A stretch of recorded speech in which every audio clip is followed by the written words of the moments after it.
doing a little drawing demo here.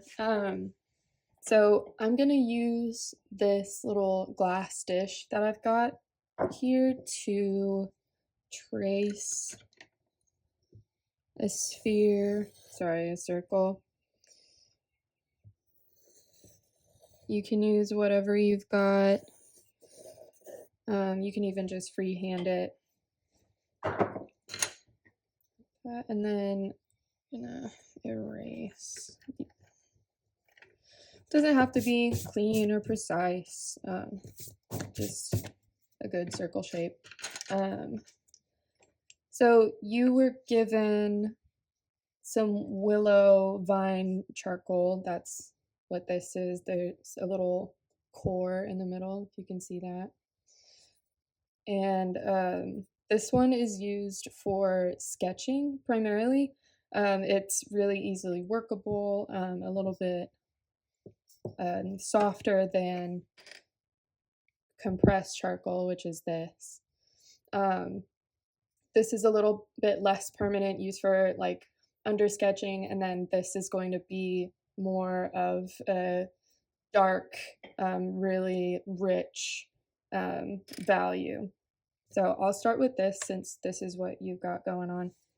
And we're gonna define a light source. So I'm gonna have it coming from over on the left. And that is going to make our lightest lights up here and the darkest darks around here. So I'm just gonna sketch here, the darkest. And this is the blending technique. So, and this is gonna be a little messy, a little dirty. Just blend that out.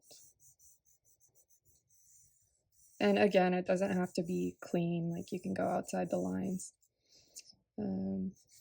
Just darken this up a little more, and then you can use the side of it to just expedite this process and try and mark with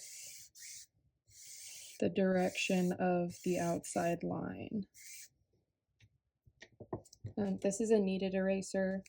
You can get them at like any craft store, really. I think they have them. Actually, I know they have them in the bookstore. So they're really great for working with graphite and charcoal and pastel. They erase really well, and later we'll use them to get some nice texture. You can also just use a regular eraser. Clean up those edges. Okay, and then we're gonna blend this out a little more. If you don't want to get your hands too dirty, you can use a paper towel or a tissue to just blend that all out. We're going to keep adding value in this middle part.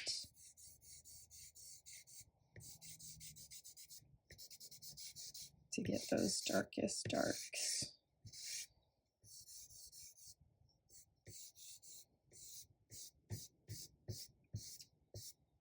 And then on either side of that midpoint is going to be your midtones. So your lightest light is going to be right about here. That's where the light is hitting the object most directly. And you'll see what I mean with the kneaded eraser. You can get some really nice kind of textural elements. Blending that out.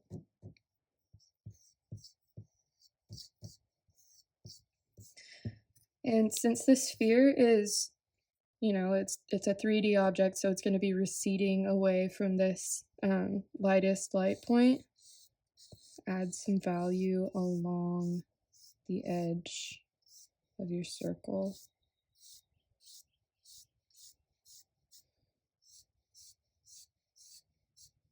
Again, just having your marks follow the shape of that circle. That'll give you some good dimension.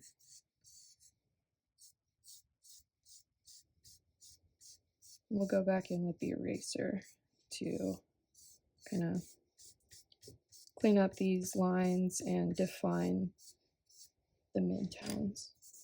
Okay, blend.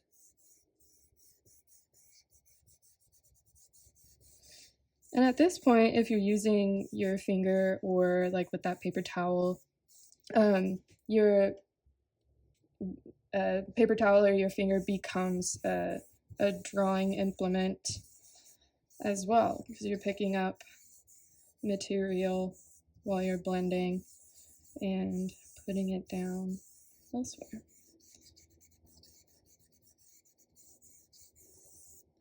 All right, so I'm gonna go back in, redefine that light point.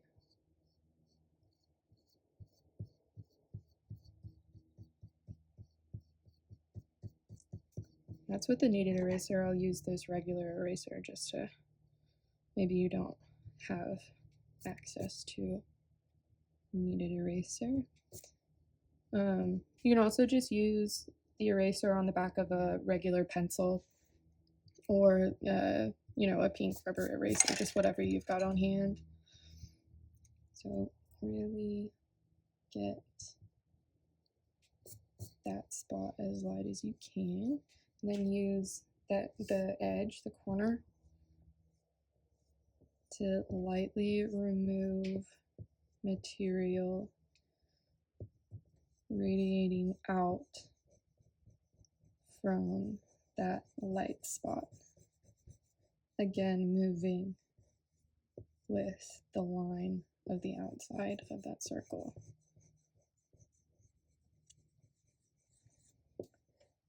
So we're going to be pushing and pulling those values as we go along. So I can blend a little more, pick up that eraser. I kind of do a little X or star motion.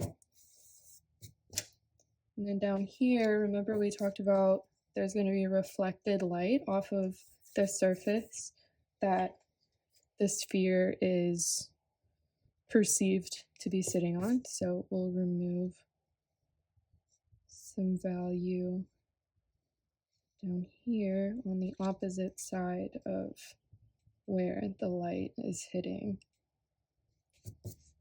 the object. Okay.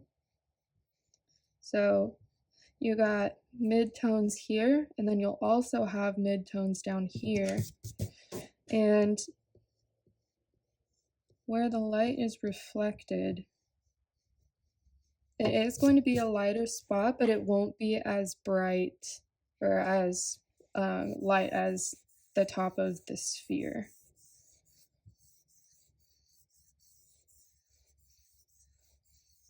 I've got a nice midtone going on. I'm going back to my kneaded eraser because I prefer it.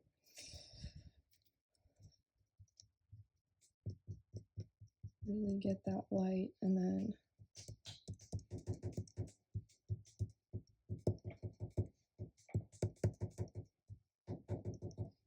bring those midtones out a little bit more.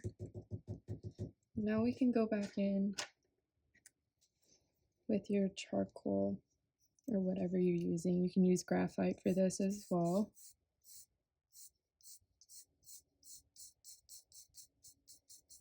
Build up the value of that center point, that midline, where your darkest darks are going to be.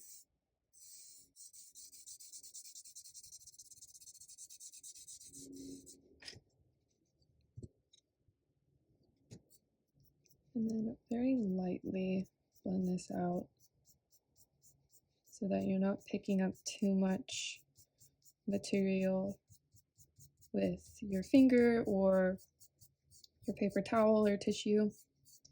We want this to be a really rich, concentrated, saturated value here.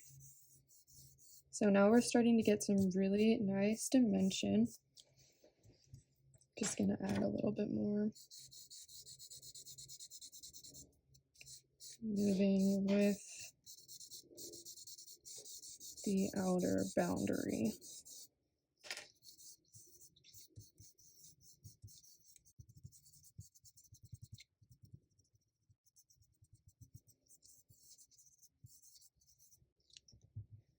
All right, and then we can move on to the cast shadow. And for that, I find that it's helpful to define the angle of your light source. So mine's going to be like this.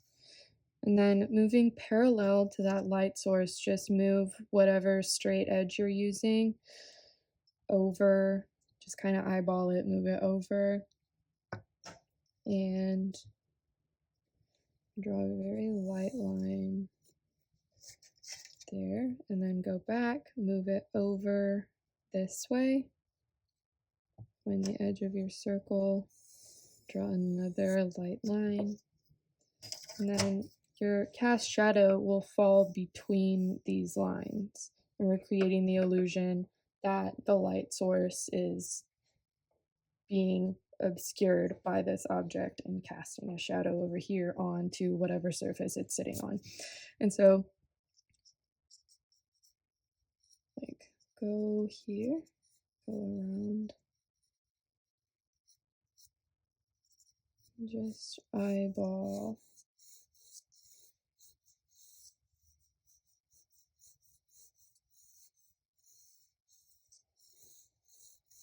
this shadow. You can go a little bit outside of that line if it looks better to you. All right, there you've got a cast shadow. It's gonna hit right around the point where the reflected light is on your sphere.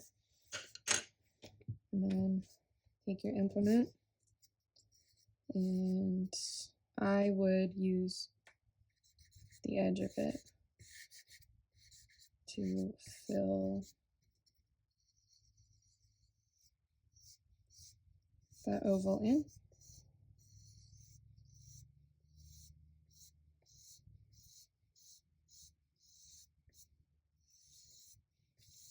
And this part doesn't need to be super exact. Not that any of it needs to be. But with the cast shadow, it's just going to be a little bit more intuitive.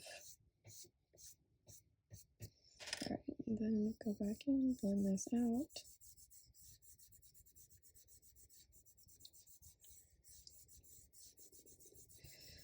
As the shadow recedes, it's going to get lighter because things away from a light source are going to be a little bit less defined. So take your eraser, clean up that edge.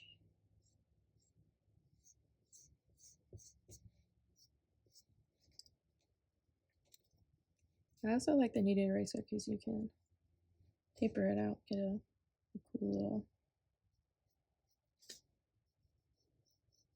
sharpened edge.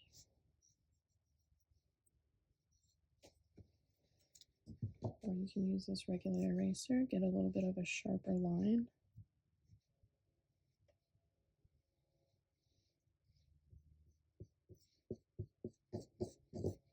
And just blend that out. So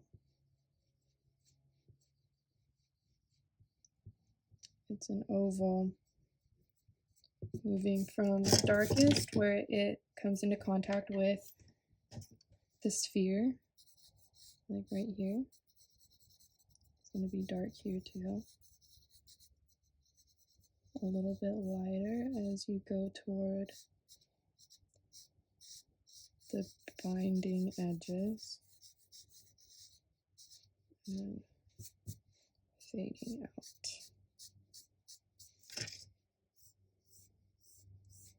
And so since we've been messing around with this side of the sphere, Now I have to go back in and redefine that edge.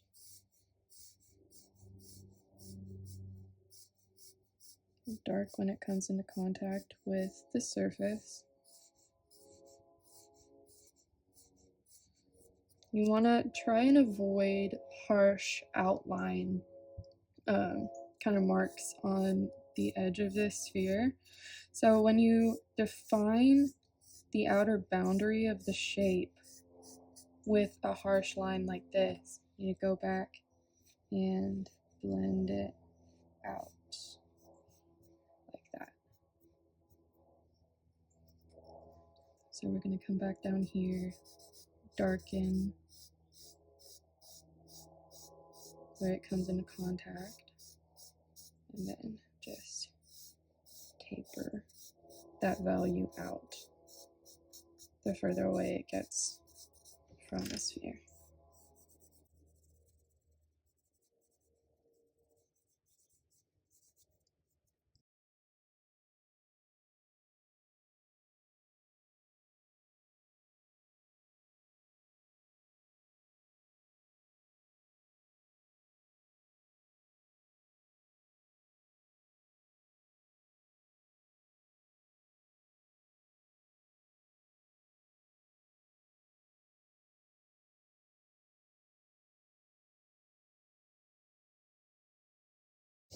This is also a great way to demonstrate the technique of chiaroscuro, in that in order to avoid getting those harsh lines on the boundaries of this circle, you're going to play with dark and light value. So instead of having this like super defined edge and then, you know, shading it, like you're still understanding that this is a sphere, because you're defining, you know, the light. This looks like the Death Star. The light and darks, midtones, all that good stuff. This does look like a sphere, right? Not a great one, but you've got these really harsh lines here. But then if you can add some value on the outside,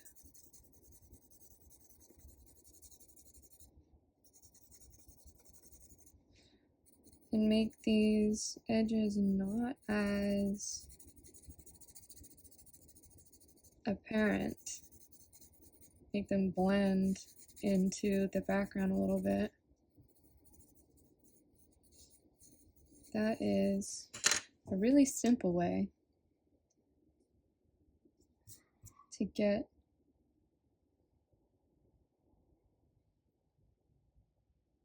a form that becomes part of a composition rather than just a 2D representation of an object.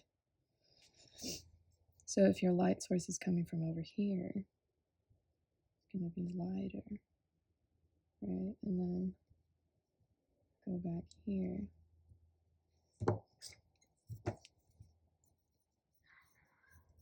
So it's just a push and pull of value that helps you create the illusion of 3D space.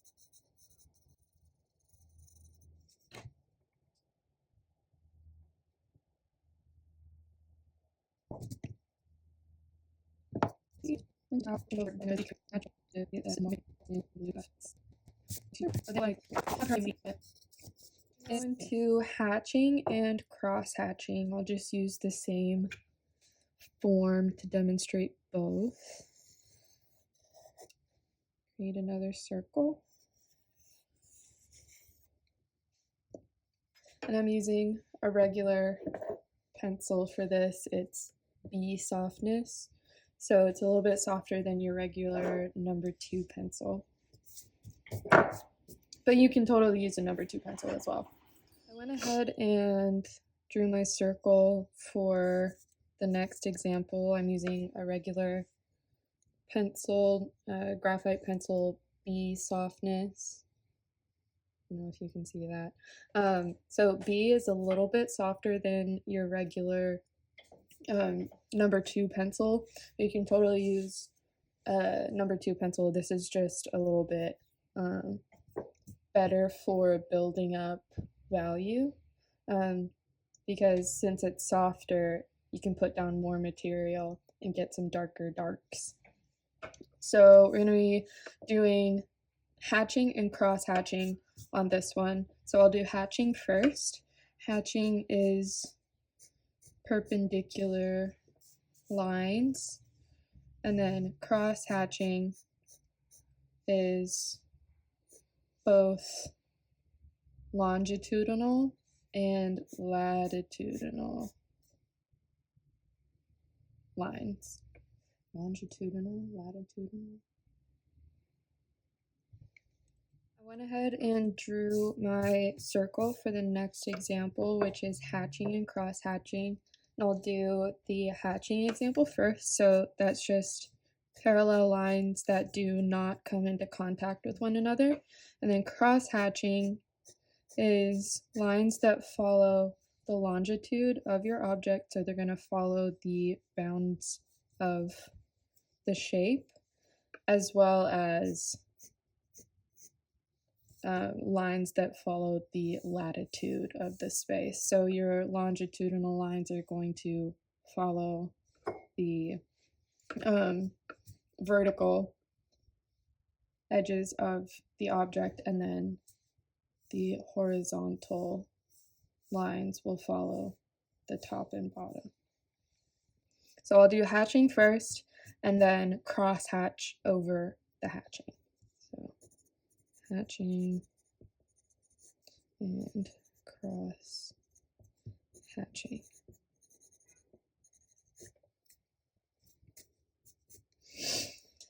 So we'll start again by defining your light source, and then just very lightly sketching out where your lightest lights will be, where your midtones will be, where your darkest darks will be,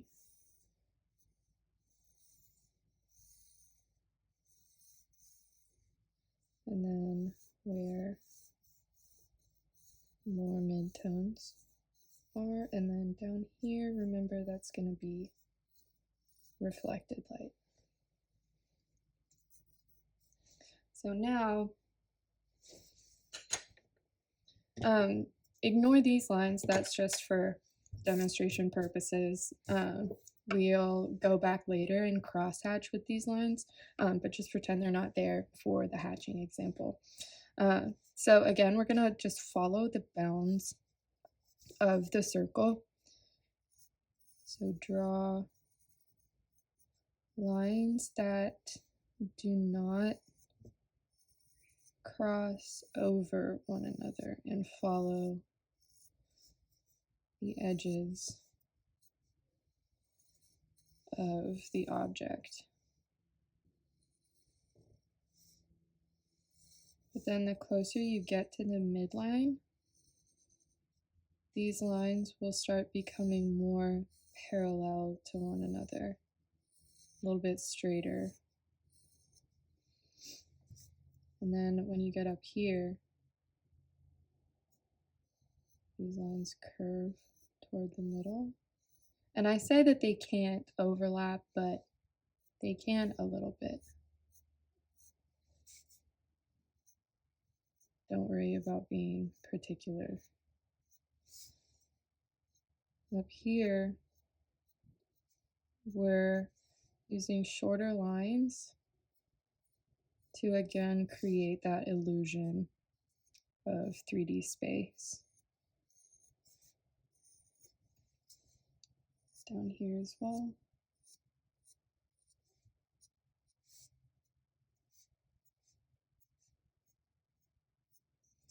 Right. Now we can start building up the value in the midline where your darkest darks are by filling in those spaces between the lines that you initially drew.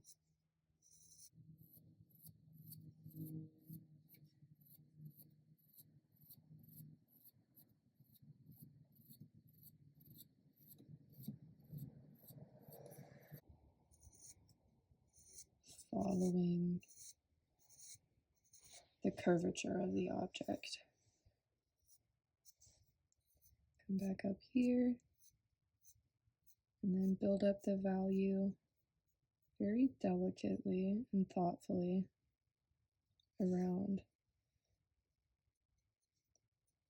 this curve of the sphere that's going a little bit more sharply than the curvature of the front of the object.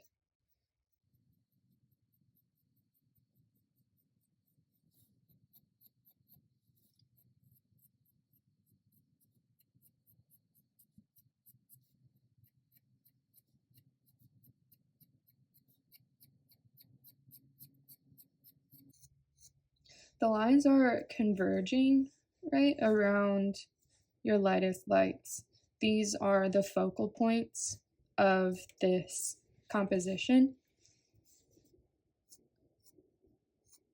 There will be some lines, some value around that lightest light,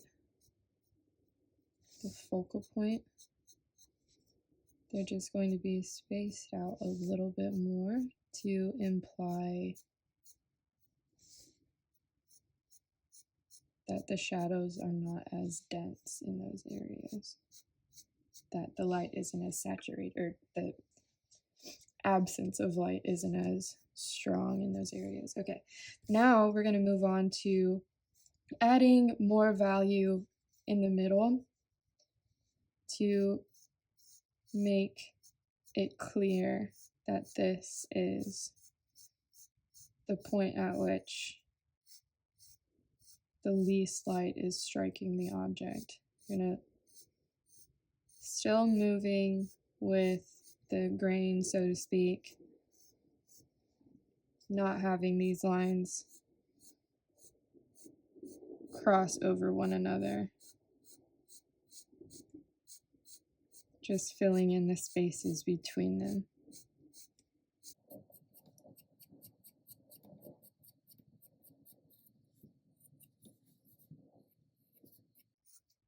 Darken up those mid-tones a little bit.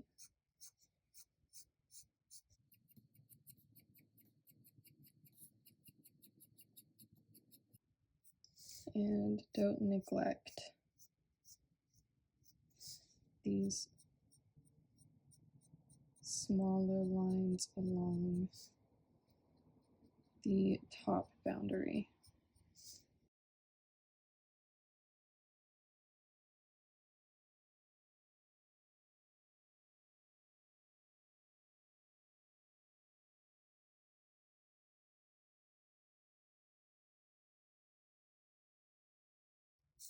You can use longer strokes when you're working on the middle to simultaneously darken the midtones and the midline.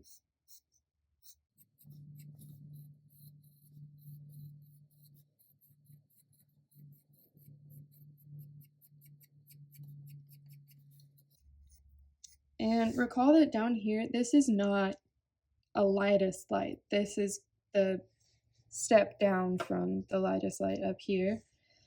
So it still will have some value, this reflected area down here, but very little.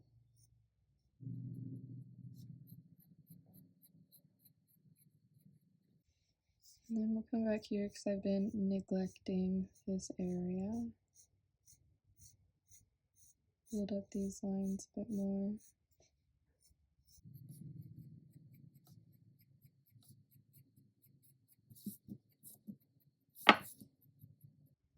I find it helpful sometimes to just reorient the paper or whatever surface you're drawing on.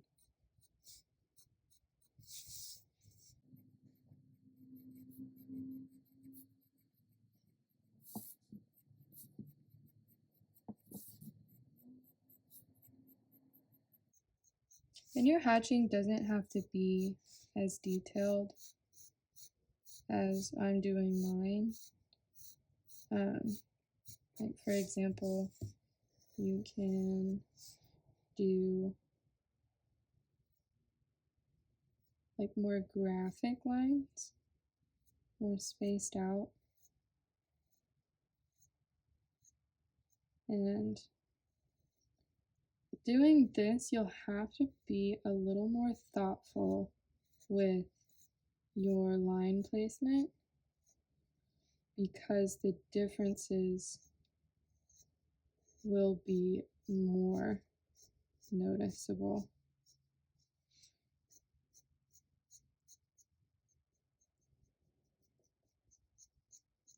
You've got less room for error, if you know what I'm talking about. Okay, have these lines be pretty dark.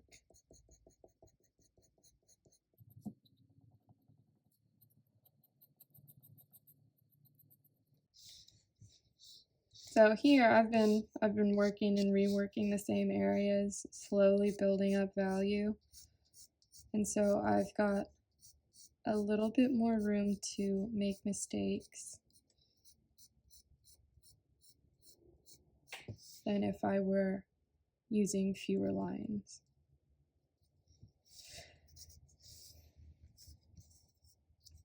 And I smudged it a little bit with my hand, but that's okay. Okay, now that we've built up that midline a good bit,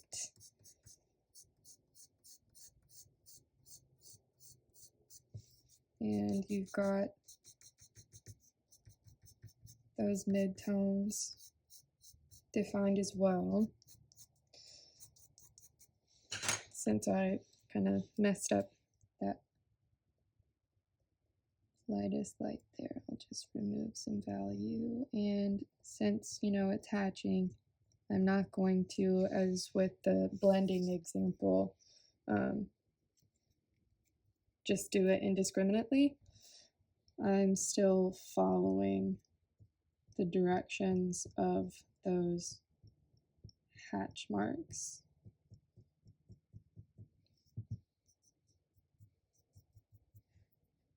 So do as I say, not as I do, and avoid blending those lines with your fingers or paper towel or whatever. All right. Radiate those lines out from the center point.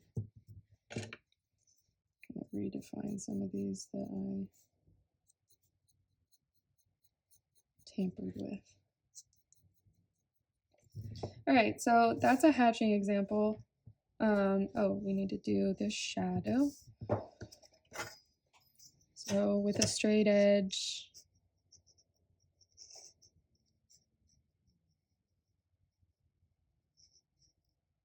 line up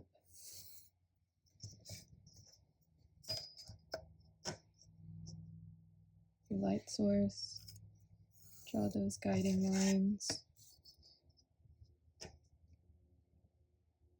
And I drew that line straight through because we're going to be going over those lines anyway with the cross hatching. Okay, and following those lines, do your little shadow, oval. Just eyeball it as best you can.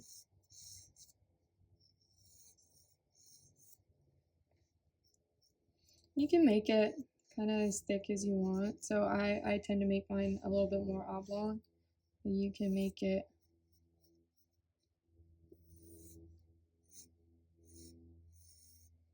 thicker if you'd like.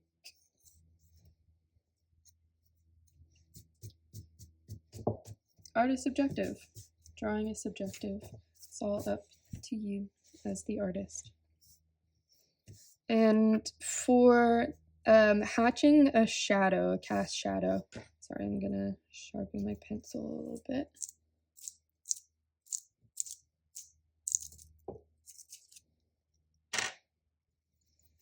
You're still going to be following the bounds of the shadow that you just drew.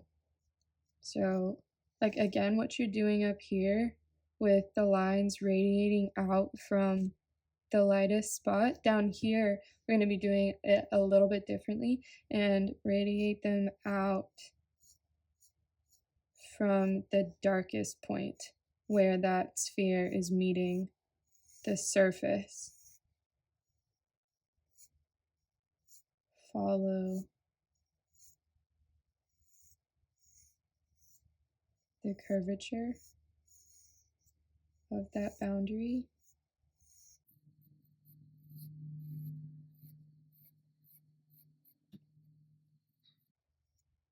and build up the value around that point of contact.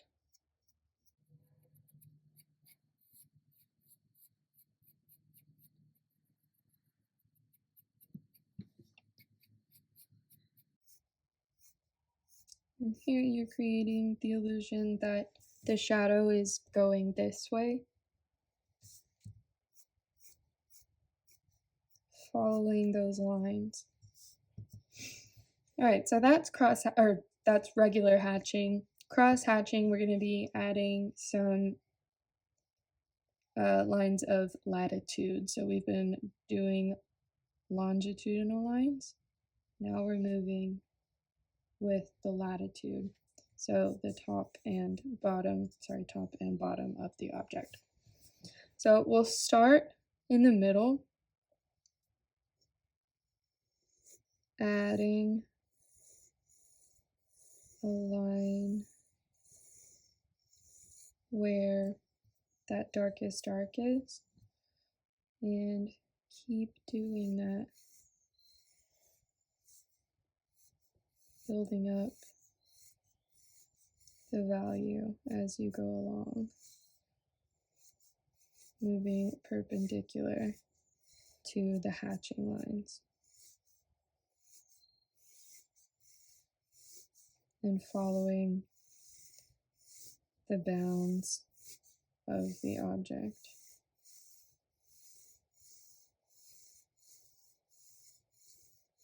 Getting a little bit less concentrated down here where your reflected light is.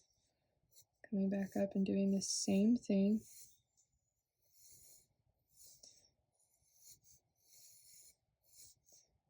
Being mindful to get a little bit more dramatic with the curvature of your line the closer you get to the point at which the light hits.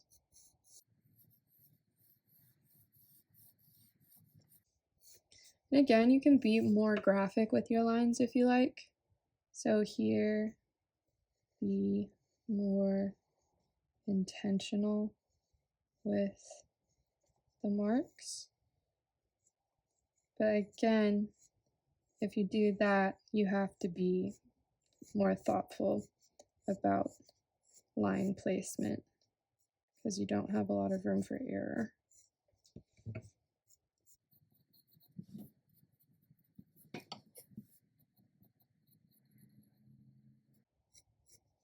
I don't like doing that as much because I'm messy. So keep building up those values.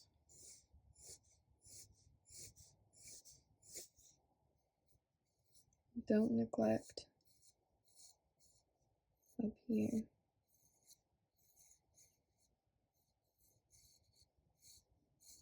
I find that with the top edge, right here where it's receding more severely, that's where a lot of that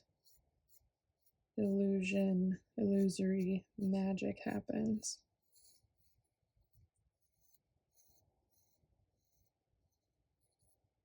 Because it's just more apparent that, oh yeah, there's a curve there. There's a steep drop off there. So we must be looking at something three-dimensional.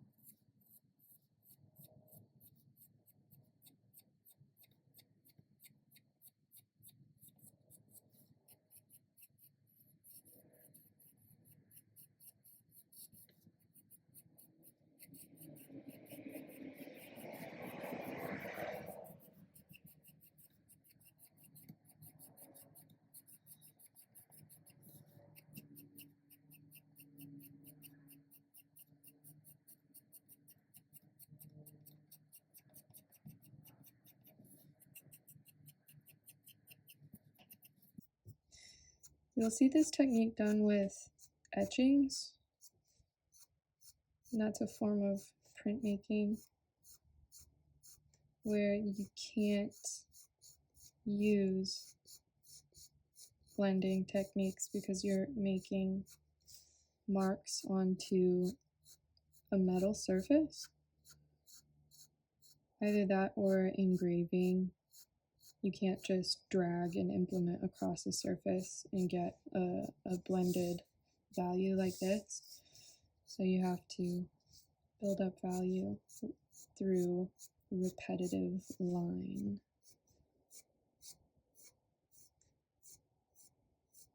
Need to build up some more value down here.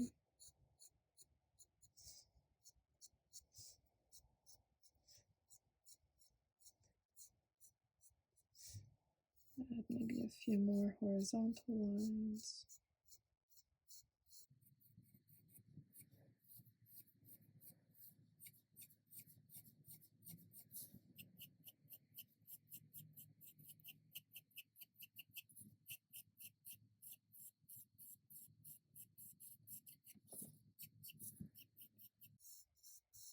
If you turn the paper and keep your wrist or the edge of your palm anchored in one spot and just move your hand from the joint, you can get a little bit more of a uniform line.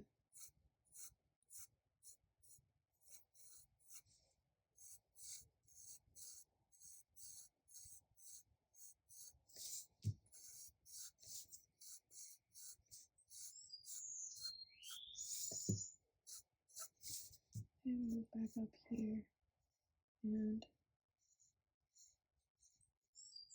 at your lightest lights, add some kind of oval line.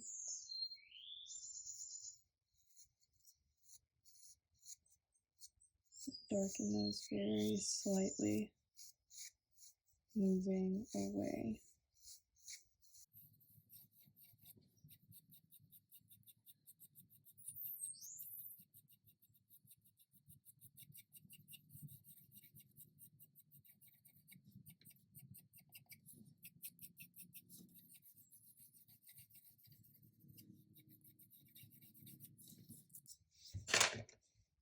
You can take your eraser, go down, and with the direction of those lines, remove some value. And that's kind of cheating, but it's not that serious. Just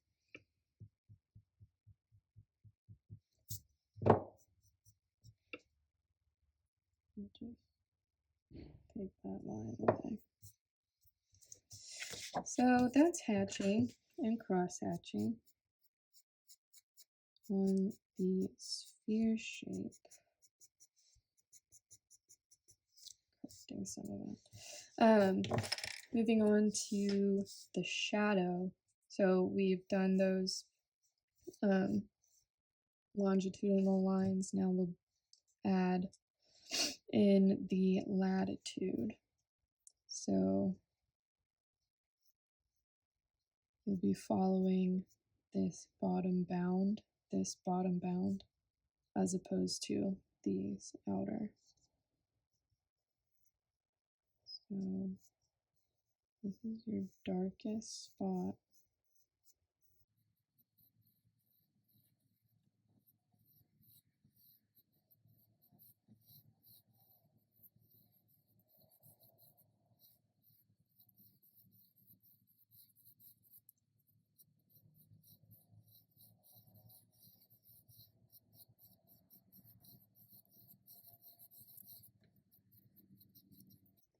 I do not find this method to be as intuitive as the others. For example, blending, the scribble technique, and stippling. Those just come easier to me.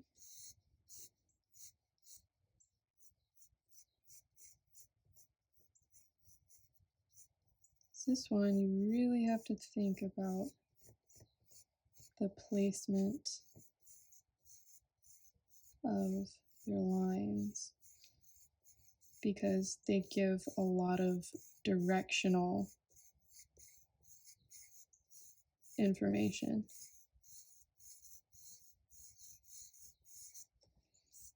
Something like that. And that is cross hatching.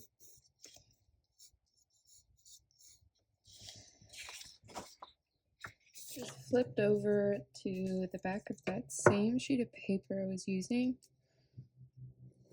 Draw another sphere. Sorry, circle, not a sphere yet. And I'm using a regular Bic pen. We're gonna do the scribble technique. Ballpoint pen is my favorite implement to use for the scribble, and the scribble is also my favorite favorite technique in general. I think it's super fun. It follows a lot of the same principles as blending, but you get to use a fun, silly little scribble like that. Okay, light source again, going over here, and using a little scribble.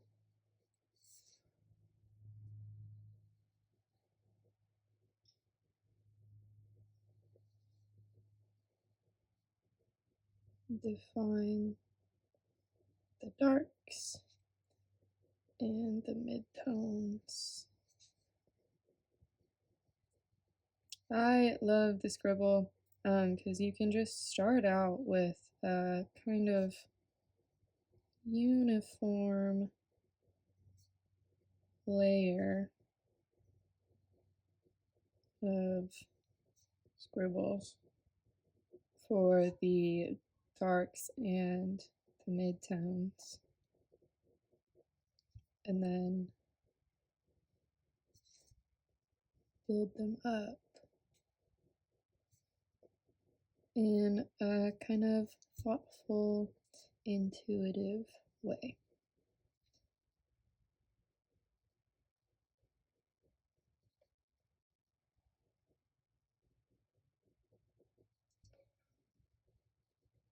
And we're moving outward from that lightest light point. And you can kind of scribble however you want, like doing one of these or like that. I tend to do this kind of funky figure eight thing, like I guess drawing cursive S's, but in a more loose way. But You can just move your hand however you want, however feels best, and you can vary the pressure. I'm going off screen. Vary the pressure of your line. Anyway, I just like it a lot. I think it's fun.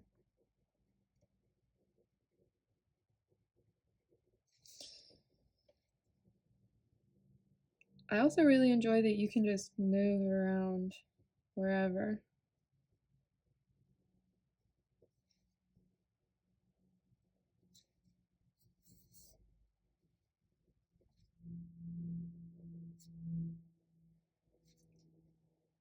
So you can do your scribbles with a little bit less pressure the closer you get to the light areas.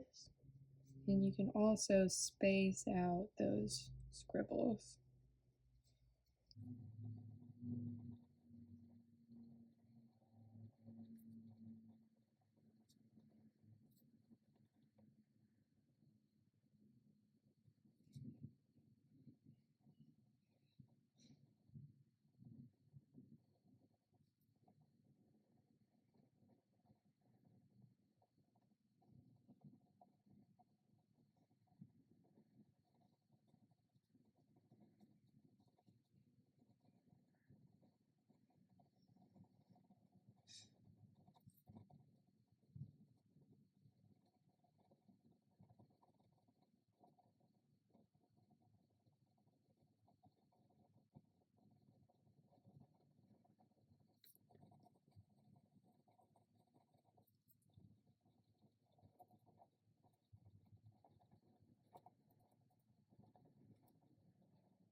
The farther you get in the process, the tighter your scribbles are going to be, because you're filling in those gaps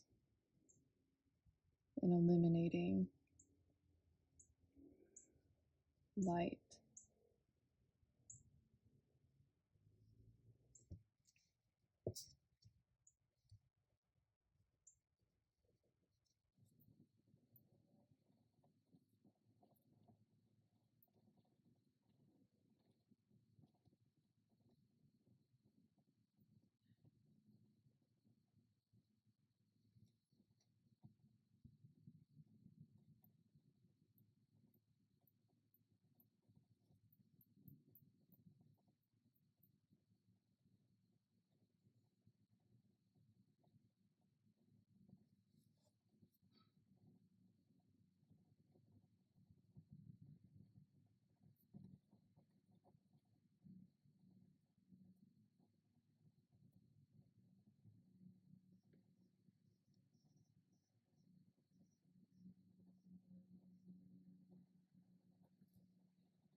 I always kind of zone out and forget to blink, and then my eyes hurt. So don't forget to blink.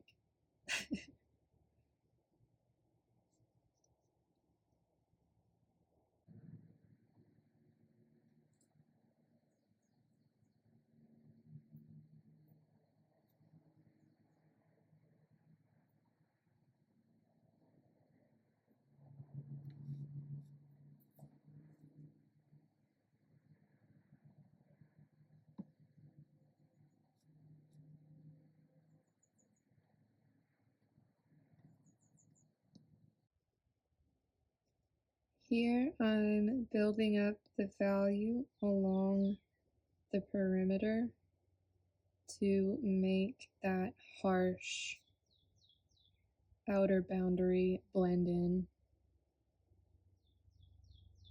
so that you're not looking at a circle with scribbles inside of it. You're looking at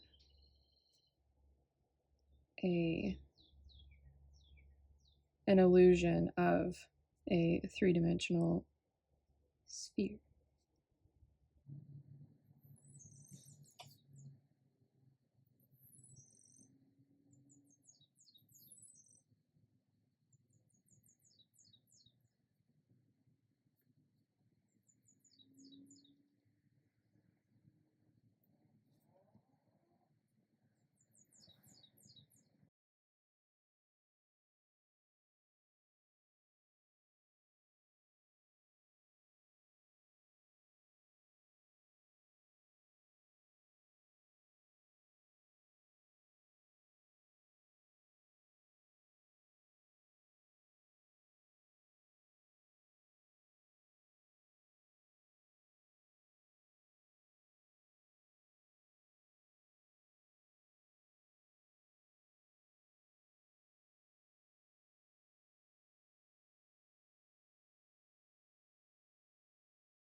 I am always prone to overdoing it with the shading.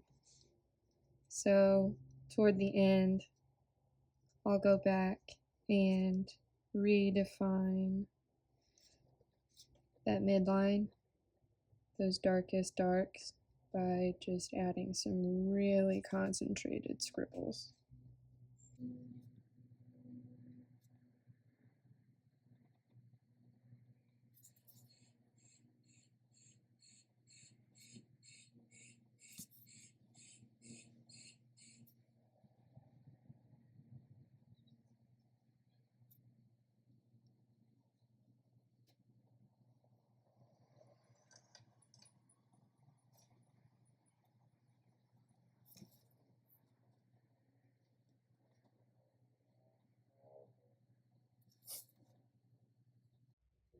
So now that I've got this harsh line, I'm just going to blend that out.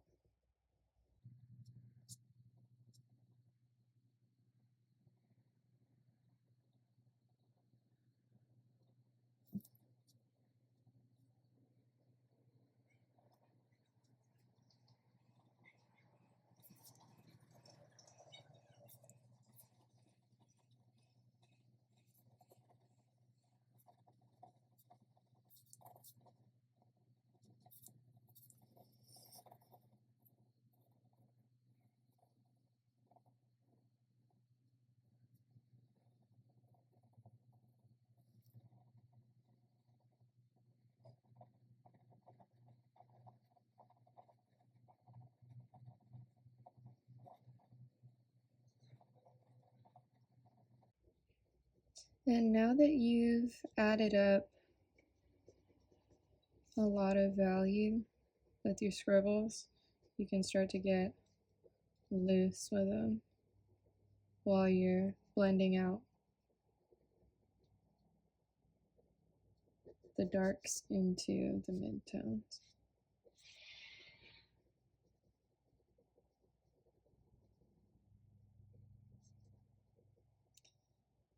Or if you've been a little bit more mindful with your mark making and building up your values, then you won't have the issue of having to go back and readjust the saturation of your lines.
Your lines do not have to be as detailed or condensed or dark as mine are. I just like to make things harder for myself.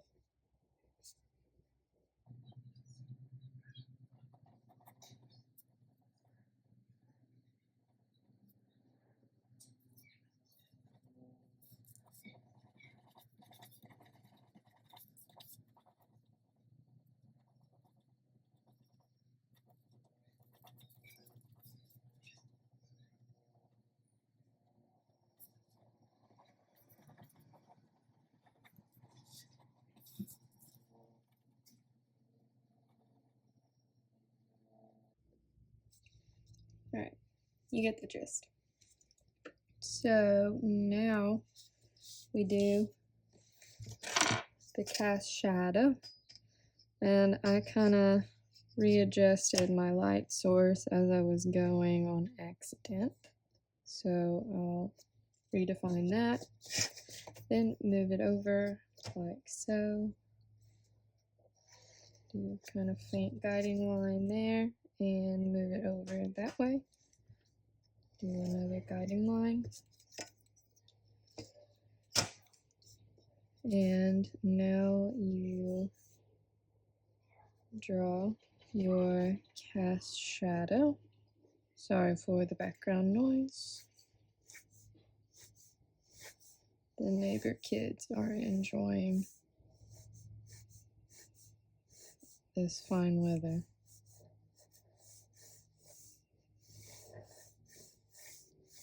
Okay, and you'll just do the same thing that we did for all of the other examples and build up those values from the darkest darks here, where the sphere strikes the surface, and fade out that way in the direction of these lines.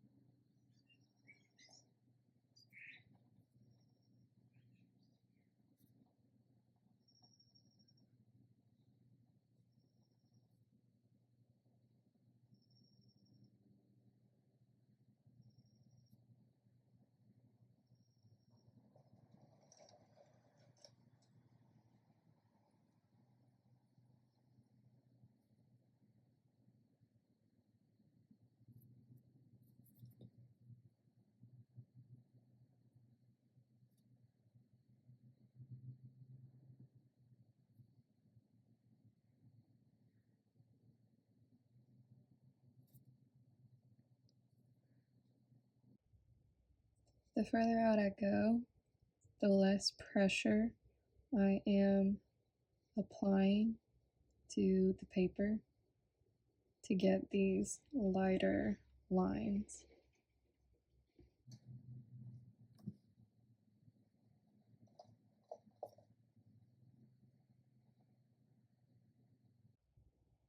Let me just make the scribbles lighter and wider, less defined the farther you go out.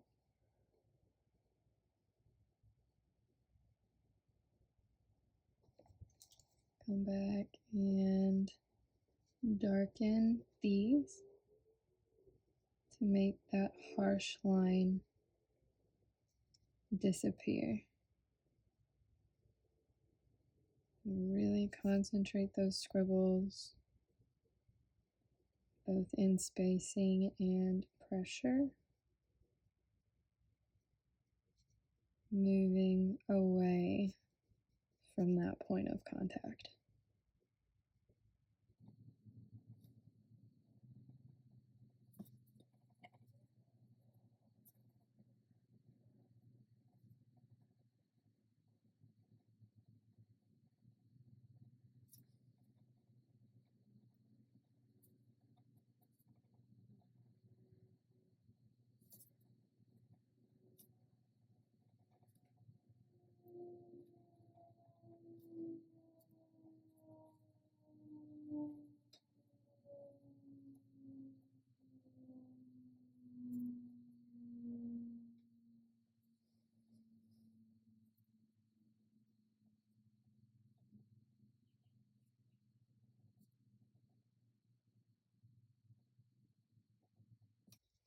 There you have it.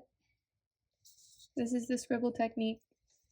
Fun fact, one of my favorite professors in undergrad drew a life-size rhino using this technique, and he went through like 50 or 60 ballpoint pens, I want to say. His name's Greg Llewellyn, and you can look his work up. Look up that life-size rhino. It was crazy to see in person, really, really cool.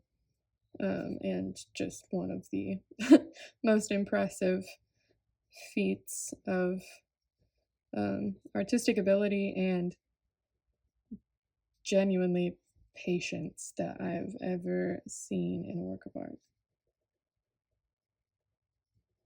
So anyway, I'll stop rambling. This is the scribble technique, and we'll move on to stippling next. Stippling, and I'm using a Sharpie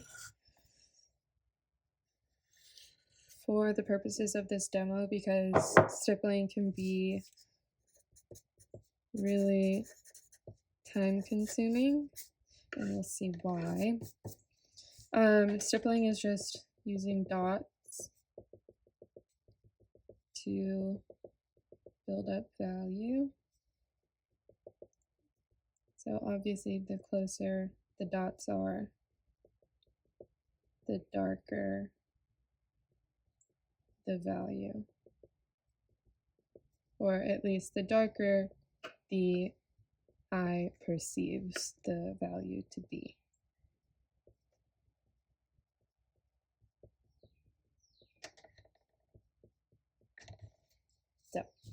So, in my other example, I used a micron pen. It's kind of the thickness of a fine tip Sharpie, maybe a little bit thinner. But that's very time consuming. So for this, I will be using a Sharpie, and for yours, you can use a marker, a Sharpie, any other implement that has a wide tip, or you can take the challenge and use a smaller tip element to do this. So we start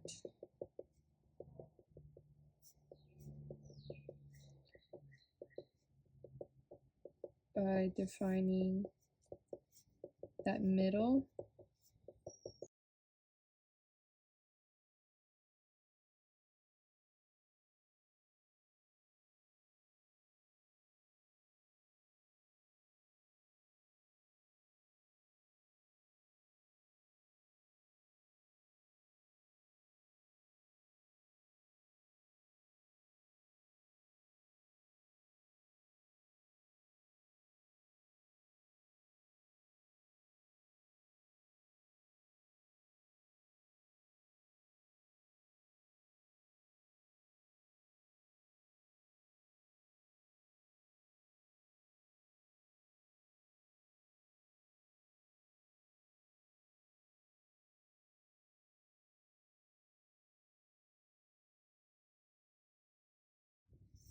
So I went back and defined the light source and kind of mapped out the lightest lights here, and then your reflected light down here.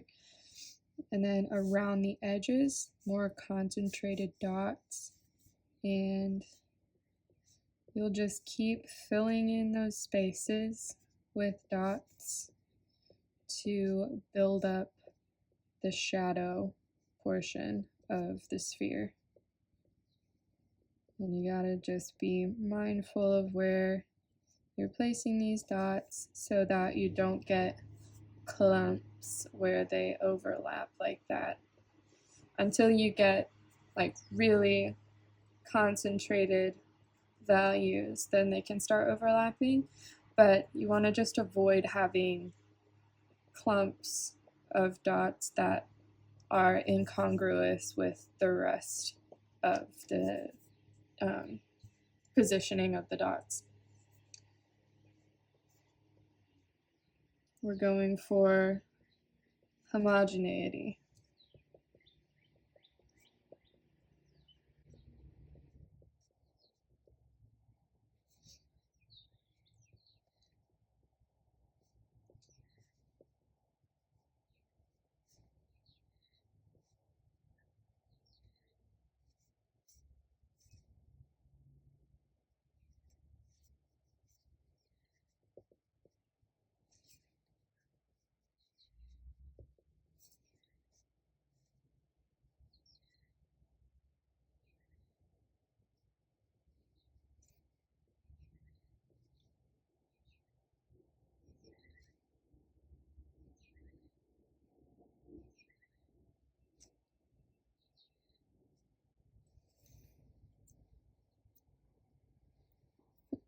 It's kind of tough on the hand.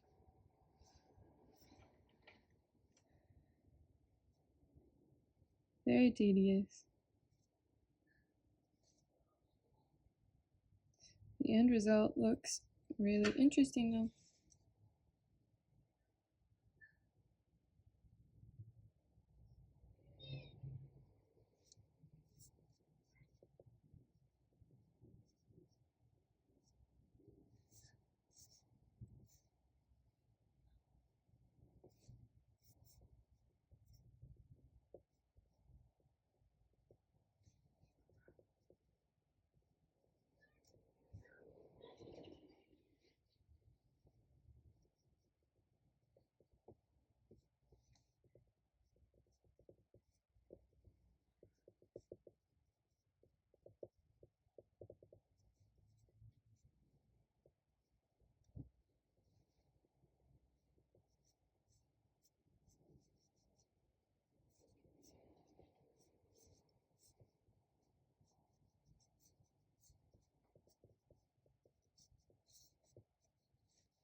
So at this point is when you're gonna have to become a little bit more thoughtful and intentional about where you place your dots to avoid something like this where you get clumps, because we're really trying to build up the value in that midline where your darkest shadows are.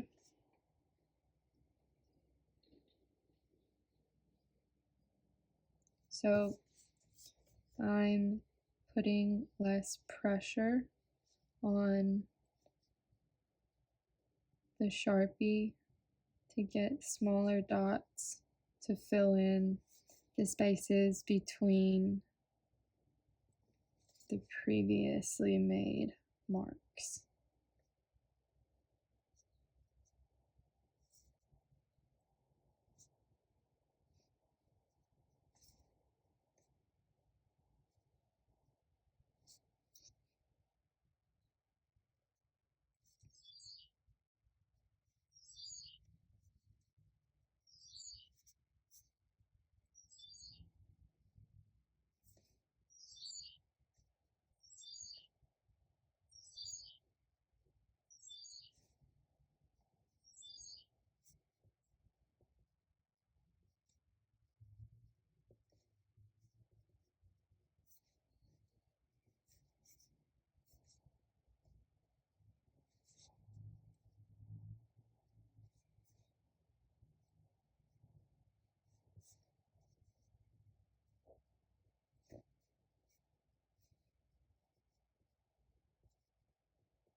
In order to avoid getting too much fatigue while I'm doing this, I will periodically just move to a different area of the composition.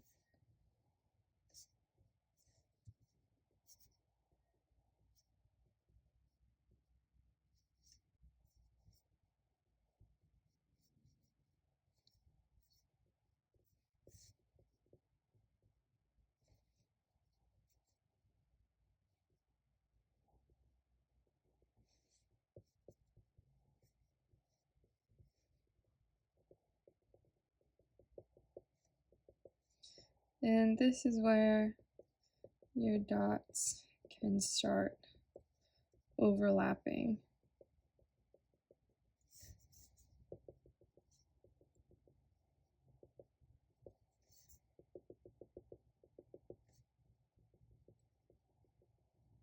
And you can start being a little bit more loose with where you're placing them.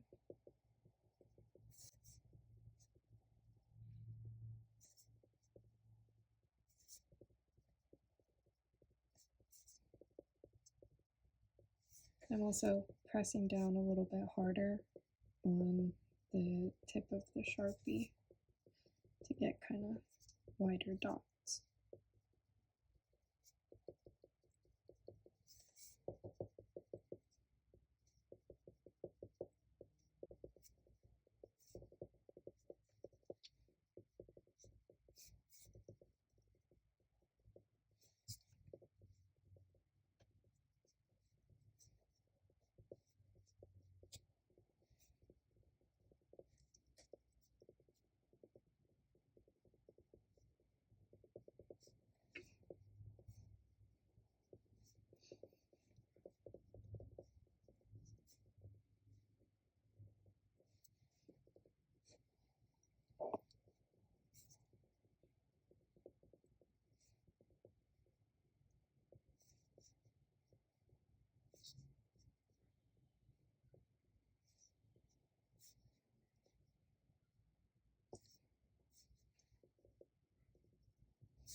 So once you get pretty far along in this process and you're having to get pretty discriminate with where you put your dots, I find it really helpful to back away, look at the composition from a distance, judge where there needs to be value added and where you need to avoid adding value, and then come back in and refocus.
Okay, there you have it. I could keep going, but you get the picture. So now we'll just sketch out those guiding lines.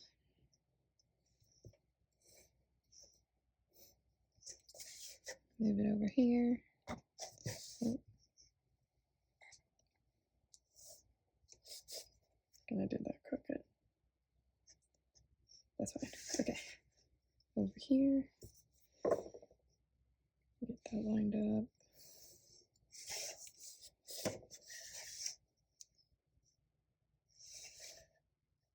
Doesn't have to be precise, just general idea. Okay, and then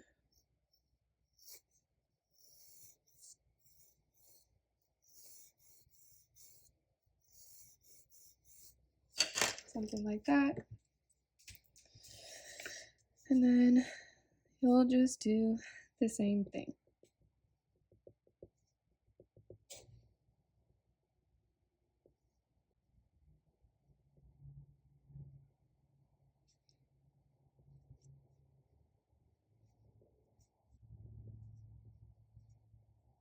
I'm not going to draw that outline with the Sharpie.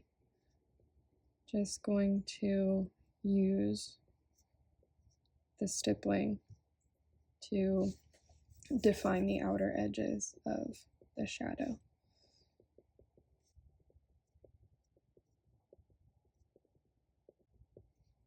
Just kind of roughly following that oval.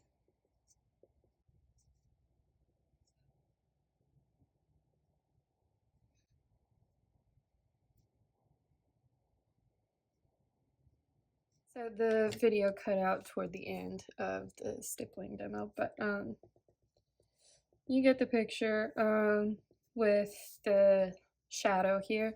Um, all I think that is notable is that you just can fade it out a little bit more abruptly than you do with the rest of the sphere.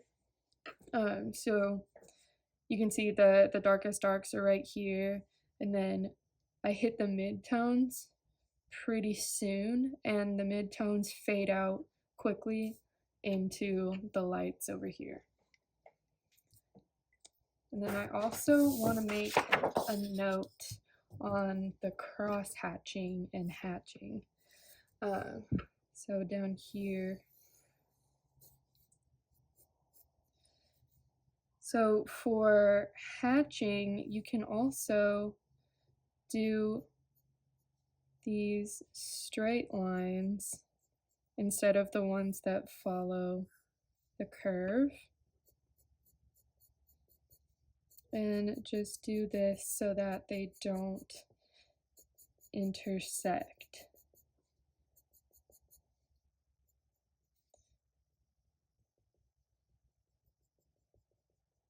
Like that. And then for the cross hatching, you can go back and do the same thing over those vertical lines and just curve them so that it gives the illusion of a curved 3D surface.